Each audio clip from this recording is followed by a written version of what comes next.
All right, so I know I haven't been on in a while, but I'm back, and today we are going to do a garden tour.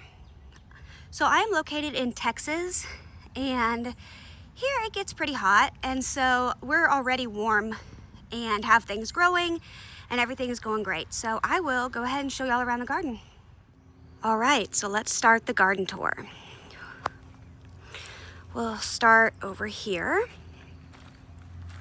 So this bed behind the bench here is my blackberries, and you can see they're getting tall and looking nice, and they've got berries on them. There's some there that are turning. You can see some there. There's a bunch kind of down in there.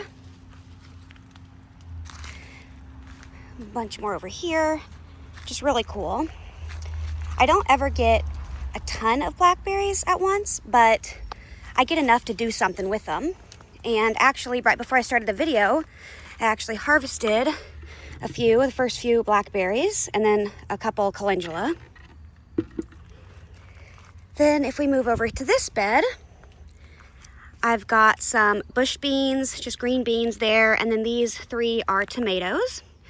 And in front I've got a couple marigolds there, and there's a little one right in there for companion planting. And these are determinate tomatoes, so they're like paste types that I'll use for making canning different stuff.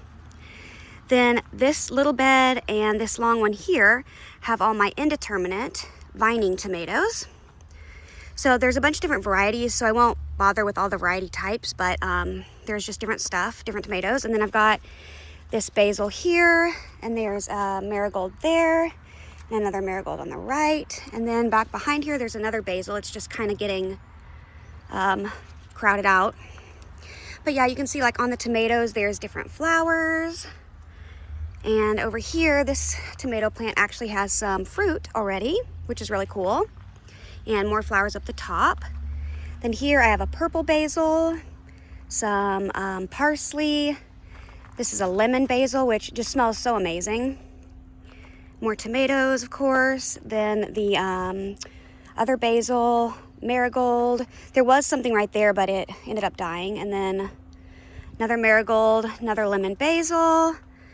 This is a couple dill plants that I mostly plant out here for the caterpillars. The swallowtail butterflies will lay their eggs on it, and then the caterpillars like to eat the dill, so I put it there for them. And then this marigold actually has a pretty flower on there. And this type of tomato, you can see, has these huge clusters. This is a type of cherry tomato that my sister wanted me to try to grow this year, so I am. And you can see there's actually tomatoes on it, but they're just these huge clusters of flowers. It's just so amazing, really cool. It's the first year I'm growing this variety.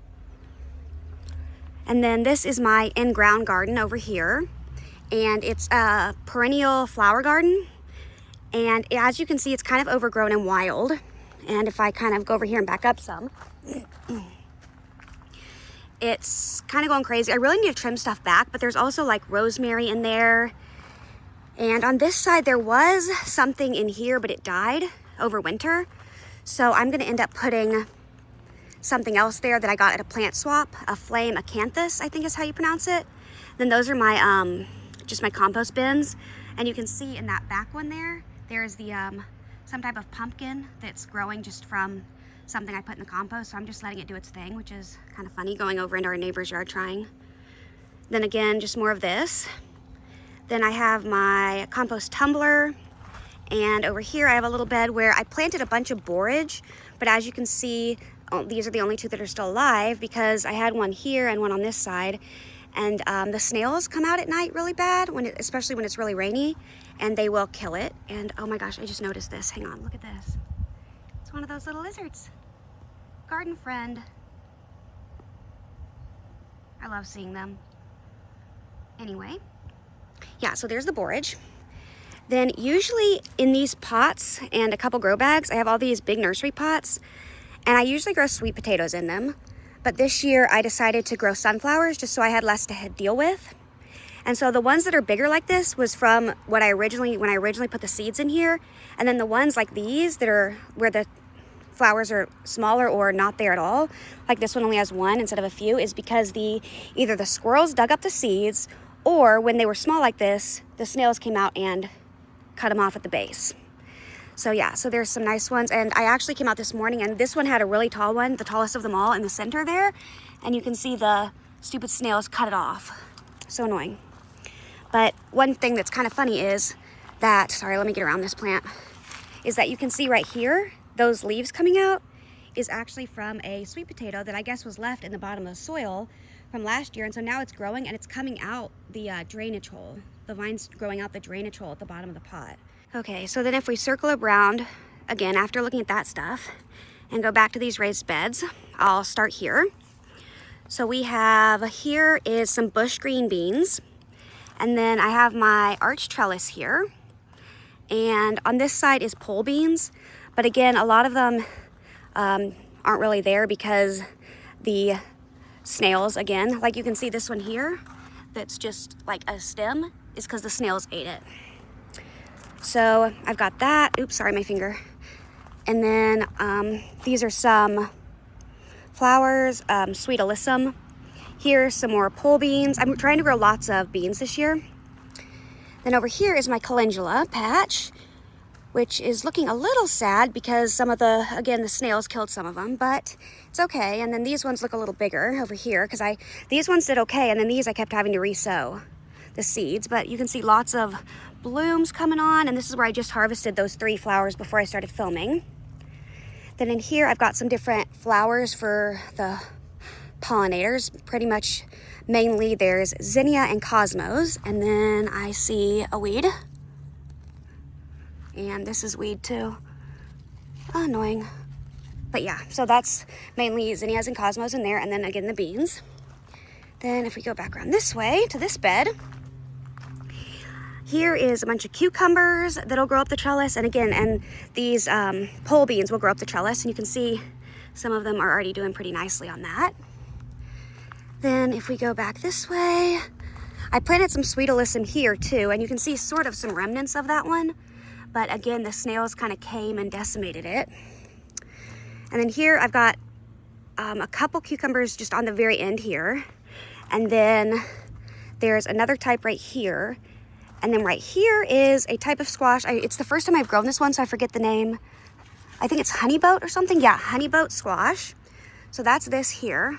And you can see some of them, like there's a baby one with a flower. And let's see, where's another one? I know I saw more before. I don't know, but here's some more of the flowers you can see down here. And then this is a butternut squash on the end here. And I've never grown regular sized butternut, but I have grown honey nut before, which is a miniature butternut. So here's this one growing, and there's another one there, and a flower getting ready to open that has got a baby on it. And then you can see the vines for both of those go all the way up there. So that's kind of cool.